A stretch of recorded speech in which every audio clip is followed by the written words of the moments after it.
உலகத்தமிழ் நல்லுள்ளங்கள் அனைவருக்கும் வணக்கம். மூதுரை பாடல் 26. இந்த பாடலின் ஆசிரியர் ஔவையார்.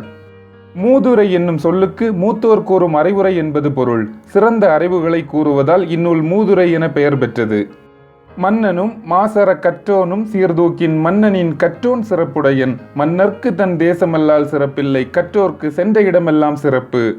பாடலின் பொருள்: ஒரு நாட்டின் அரசன் சிறந்தவனா அல்லது கசடர கல்வி கற்றவன் சிறந்தவனா என்று ஆராய்ந்து பார்க்கும்போது கல்வி கற்றவரே சிறப்புடையவராவர் என்று தெளிவாக புரிகிறது. மன்னனாக இருந்தால் அவனுடைய நாட்டில் மட்டும்தான் சிறப்பு. ஆனால் கல்வி கற்றவனாக இருந்தால் இந்த உலகில் எங்கு சென்றாலும் சிறப்புடையவனாவான். கசடர கல்வி கற்றவன் அவன் பெற்ற கல்வியினால் சீர்பெற்று வாழ்வான். கல்வியின் பெருமையையும் கற்றவரின் சிறப்பையும் இந்த பாடல் எடுத்துரைக்கிறது. இது உங்களுக்கான கேள்வி. மன்னன் சிறந்தவனா, கசடர கல்வி கற்றவன் சிறந்தவனா? உங்களுடைய கருத்தை கமெண்ட் பண்ணுங்க. மீண்டும் சந்திப்போம். மூதுரையை சிந்திப்போம்.